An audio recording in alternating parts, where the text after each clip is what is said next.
Welcome to Honest Car Reviews and say hi to the brand new Volkswagen ID.7. Volkswagen follow up on the successful ID.4 with an electric sedan. No big ID.9, ID.10, a sedan. And in this review I'm going to find out if Volkswagen's route of making a luxury electric sedan will pay off. It looks a lot like an electrified Passat, just under 5 meters long. It has a distinct face and it looks very similar to the ID.4 and the ID.5.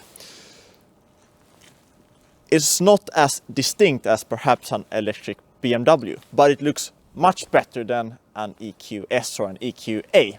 The power comes from a new electric engine that powers only the rear wheels, about 280 horsepower. The battery is the same size as in the ID.4, meaning 77 kilowatt hour. There will be a bigger battery later on, but with the 77 kilowatt hour battery, you will be able to go over 600 kilometers. It is pretty cold here in Sweden right now, so we'll see if that is actually the case. The rear is the best looking part of this ID.7, and especially with these very cool lights. The paint also extra option around 3,000-4,000 kroner extra. Two-tone, so dark blue lower, black on top. And you have a panoramic sunroof that you can also demist, or not demist, but you can make it opaque. So from clear to opaque, and I'll show it to you later. Talking about the boot space, is quite impressive in this ID.7. About 500 liters of boot space, no load lip, easy to get stuff in and out. Underneath you have a little storage for your charging cables. And if you follow down the rear seats, which falls down in the 60/40 configuration, you have over 1,000 liters. One interesting design feature, which at least I think is interesting, is this lower part here. Very aggressively styled from the rear all the way to the front, a very low side skirt. Looks really cool, and here you have a little plastic cover to protect from stone chips. Just a detail that I find quite interesting. And if you follow up a little bit, you can see the folded in door handles. There's just a sensor that you press on the back side and it will open. It has keyless, but it's a bit 50-50, so it will work or it won't work. You really won't know for sure. Not only do the length of the car show in the rear trunk storage, it also shows back here. Look at how much space I have. A lot of foot space, no hump either because it's an electric car. So I can move about very easily. It's airy in here. And the seats, they have a bit of an indent, so you do get some side support. Well, this is not a sporty car, so you won't feel that you really need it, but it helps you feel a bit more secure. That does mean that in the middle seat it is not that comfortable to sit, but me being 187, I do not hit my head on the roof. Speaking of the roof, panoramic sunroof that goes almost to the entire rear part here. And it is dimmable. So right now it's see-through, but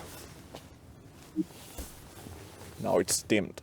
Volkswagen claims that it is a driver's car, but with this amount of space in the rear, this is almost like a limousine. I mean, this is the amount of space that I would expect in a Mercedes S-Class, and that is saying something, or at least saying a lot. I need to talk about the infotainment system.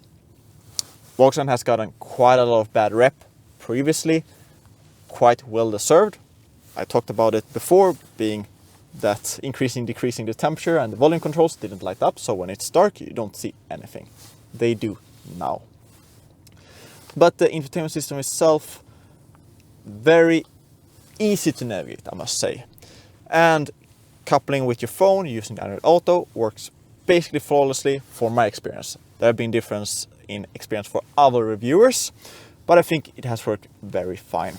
And all the necessary information is up here to the left, and then you have phone, radio, media, navigation, under auto, settings, ambient colors. So right now it's yellow, I can change to red, to blue, whatever I want. Charging is very important. Here you can see my battery status, and I can optimize the battery to charge up as quickly as possible, so it preheats the battery. I can do it manually.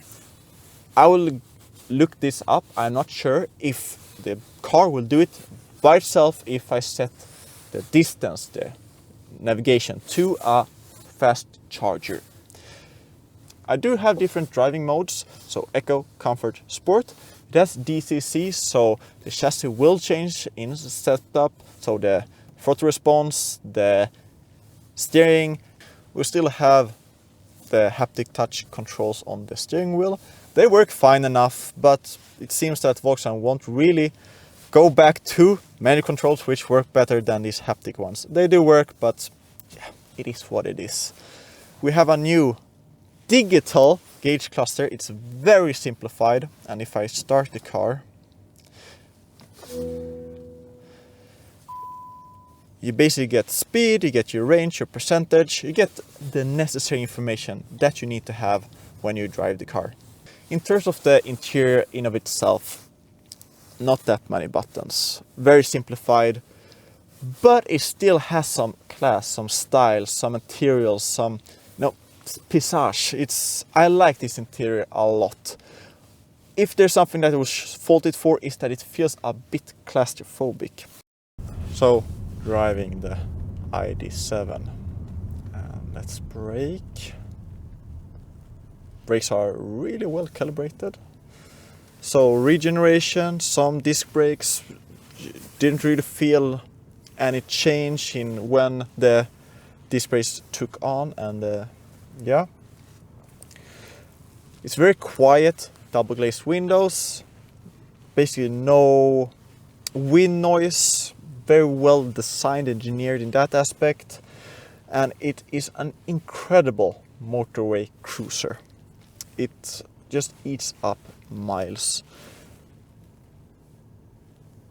And in style and in comfort, because the suspension, it's not air suspension, but it soaks up the bumps really, really well. And together with very well weighed steering, it's not too soft, not too sharp.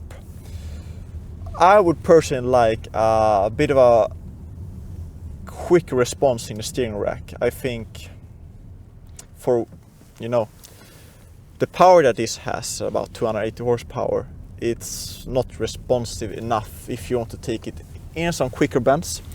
But it is not what this car is about, so I'll let that slide. And we'll probably get a GTX version in the future, which will be much, much more quicker than this. I'm trying to really find something majorly wrong or bad about this car, and it's difficult to actually find something.